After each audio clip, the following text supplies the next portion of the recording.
Tal como la Iglesia, la monarquía y el Partido Comunista de otras épocas y lugares, la corporación es hoy en día la institución dominante y omnipresente en la gran mayoría de las culturas. Es como una especie de institución que tiene una paradoja muy curiosa y es que crea grandes riquezas pero a costa como de muchos daños y muchos perjuicios, la mayoría de veces ocultos a otras dimensiones sociales y pues como globales, ¿no?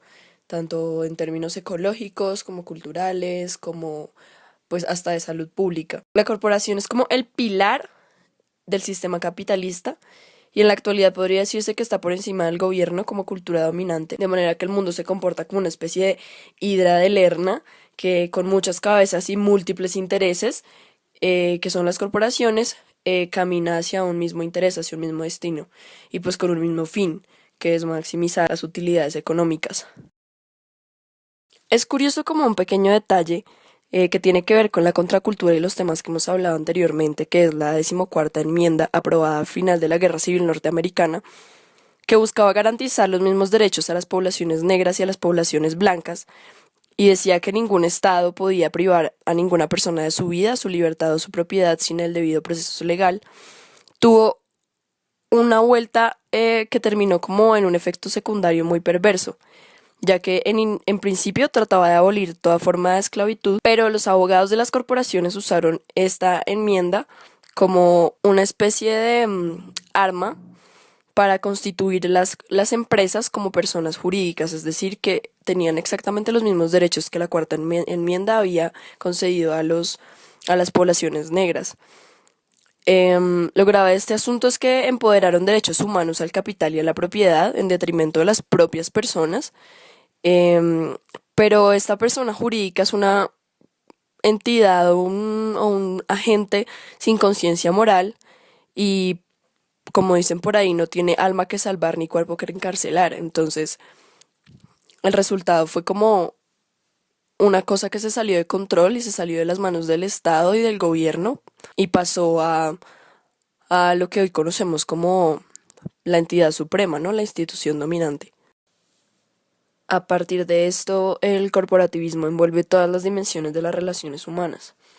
Nuestra crítica está orientada a evaluar la contracultura de hoy en día desde esta perspectiva y con dos enfoques que son los movimientos artísticos y los movimientos ecológicos. Ahora, es pertinente ver cómo los movimientos ecológicos actuales se han constituido como movimientos contraculturales de la posmodernidad. Hoy en día, la cultura dominante está determinada por un modelo económico que es el capitalismo, sino en gran parte del mundo, por lo menos en el mundo occidental. No debe olvidarse que la contracultura es aquella cultura que está paralela a la cultura dominante en una sociedad, pero que igualmente se encuentra alejada de esta porque son incompatibles para convivir en un mismo espacio. Así las contraculturas buscan cómo mover los estamentos básicos de la sociedad y queremos demostrar cómo los movimientos ecologistas hacen esto. Primero, es necesario ver los fenómenos que ha creado el capitalismo. Consideramos que hay dos fenómenos básicos que es necesario analizar. Primero, la globalización y la popularización de los signos distintivos de cada sociedad. Primero, respecto a los signos distintivos de las sociedades, se puede decir que hoy en día se han vuelto comercializables y no una expresión cultural en sí misma. Esto porque los artesanos, inventores, cocineros y otro tipo de personajes que manifiestan una cultura de una sociedad han tenido que popularizar sus obras para poder venderlas, porque al igual que cualquier otra persona que vive inmersa en un capitalismo, tienen necesidad de solventar sus necesidades básicas.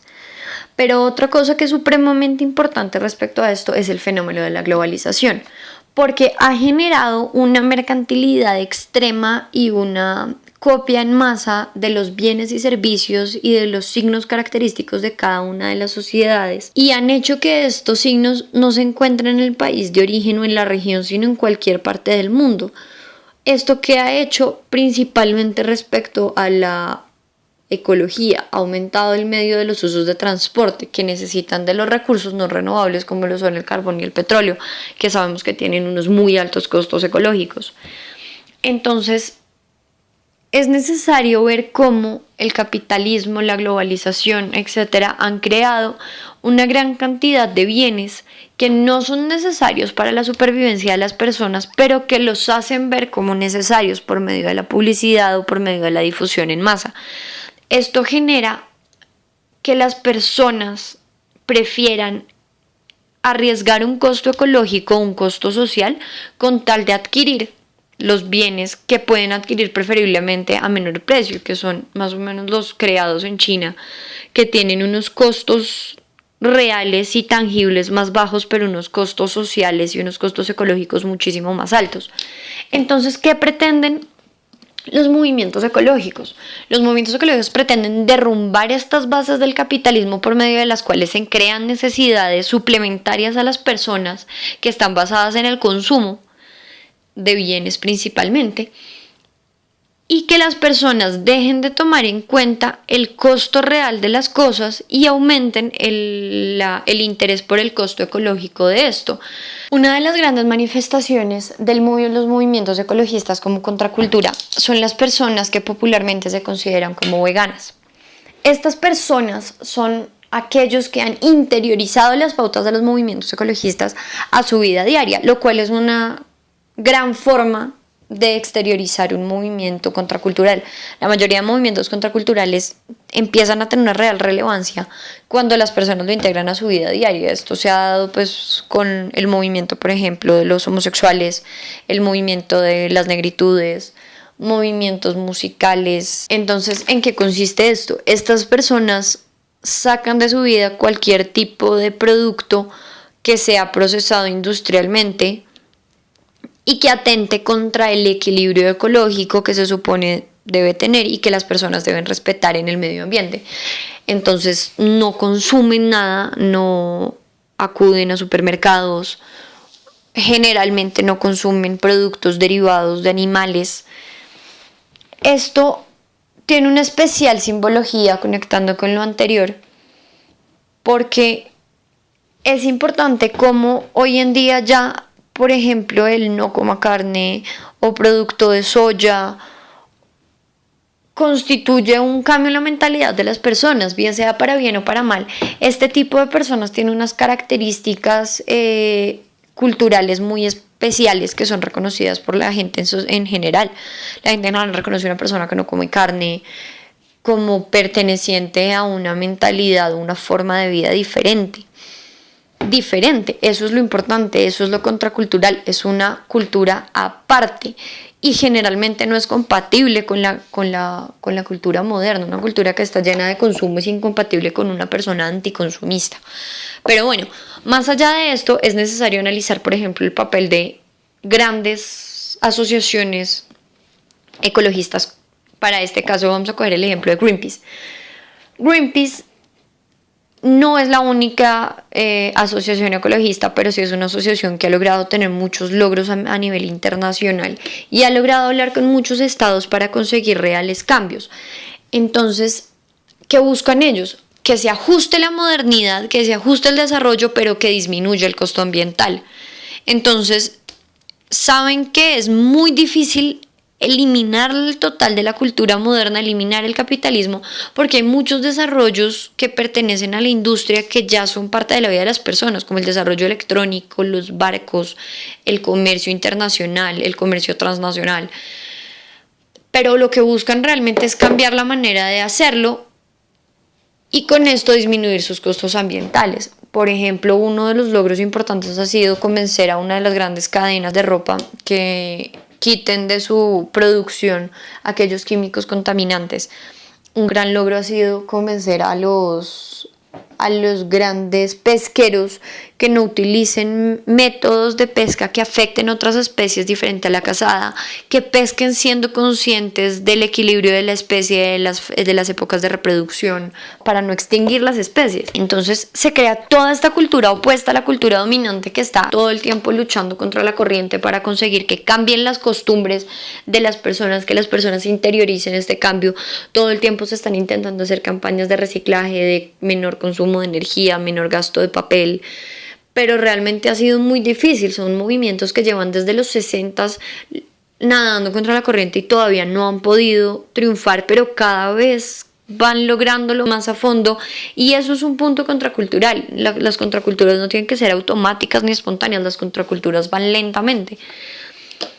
Y pues consideramos que realmente los movimientos ecologistas son supremamente importantes, especialmente porque hoy en día las contraculturas cada vez se han venido aminorando, porque se llega a entender que el sistema ha conseguido acoger las diferentes molestias de cada una de las personas y volverlas como en catalizadores para generar una explosión de mayor cultura dominante.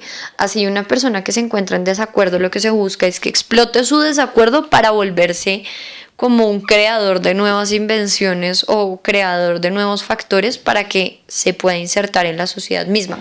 Pero los ecologistas realmente nunca van a poder hacer esto. Los ecologistas simplemente quieren que se cambie la forma de vida para poder conseguir una nueva forma, por lo cual pues consideramos es una contracultura definitivamente. Está claro que una de las mayores manifestaciones de contracultura en la actualidad tiene que ver con la conservación de la biomasa que las corporaciones han venido explotando indiscriminadamente. Sin embargo, el arte no está muy lejos de todo este tipo de manifestaciones y ha sido desde siempre un estandarte que ha peleado fuertemente por boicotear el sistema que, como mencionamos previamente, tomó todos los símbolos contraculturales, los procesó y los revendió. Inicialmente hubo artistas, para no irnos muy lejos, como Diego Rivera a principios del siglo XX, que siendo un célebre muralista mexicano en 1933, fue invitado a pintar un mural, una obra, para el Centro Rockefeller de Nueva York, que estando inconclusa, fue destruida en el momento en el que Rivera introdujo un retrato del líder comunista Vladimir Lenin, un hecho que despertó pues el rechazo de toda la familia Rockefeller y en general de la comunidad norteamericana. Diego Rivera después de esto retomó muchos de los motivos que estaban presentes en el mural y fue invitado a redecorar uno de los muros del segundo piso del Palacio de Bellas Artes de México, en el cual pues hizo una réplica de su mural inicial. Este mural tiene un contenido abiertamente político, crítico. El obrero aparece como el eje central a partir del cual la imagen se divide en dos, en la que la sección izquierda se configura como una crítica al mundo capitalista, que pues como todos sabemos está caracterizado por la lucha de clases y corrompido por la represión y la guerra, mientras que la sección derecha presenta como una visión idealizada del mundo socialista.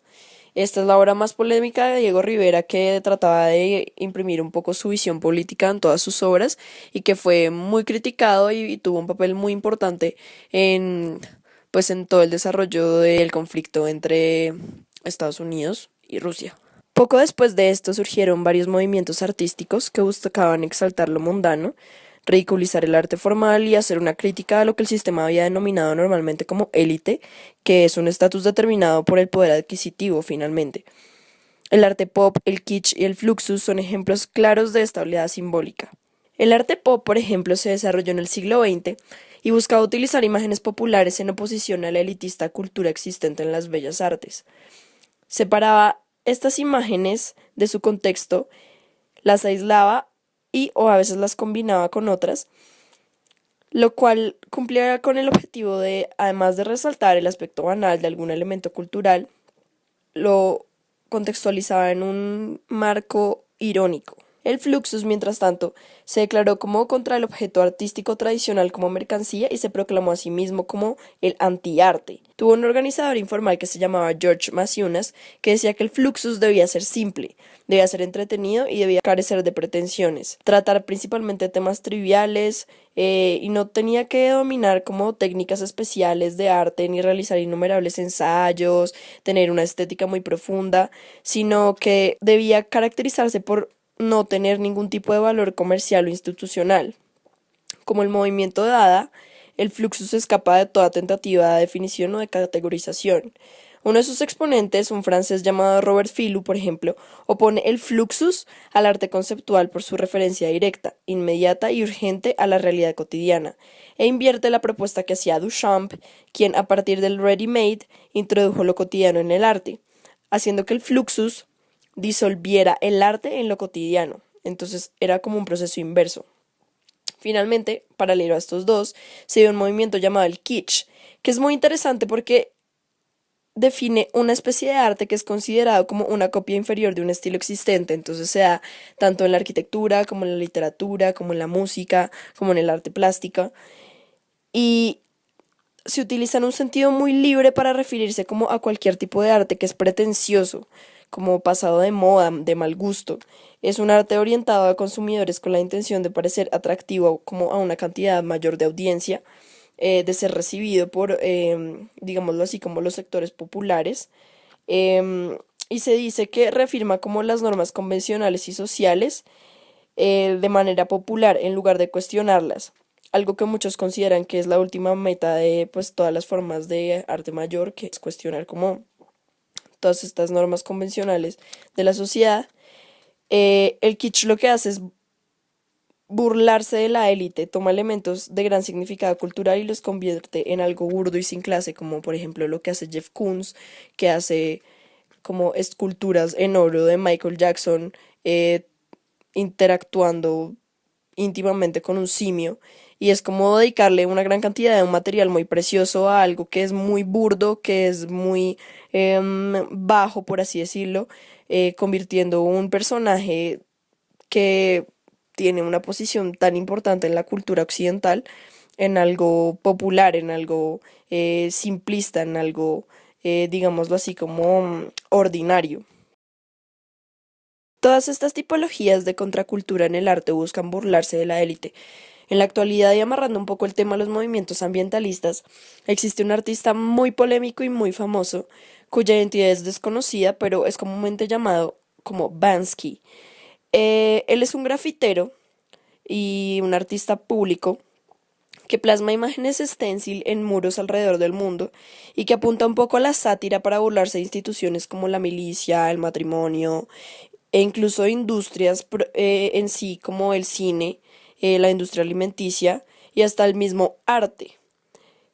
Junto a este artista hay un movimiento muy particular llamado Culture Jamming que toma logotipos publicitarios y los transforma para invertir el mensaje que era inicialmente. Hay quien prefiere definir el culture jamming como una evasión individual de todas las formas de mentalidad de rebaño. También es una forma individual de alejarse inclusive de movimientos sociales. El culture jamming es algo que está muy de moda actualmente y no se define como una específica posición política o mensaje, ni siquiera es como una posición cultural. El hilo común de este movimiento es principalmente como ironizar sobre la naturaleza homogénea de la cultura popular.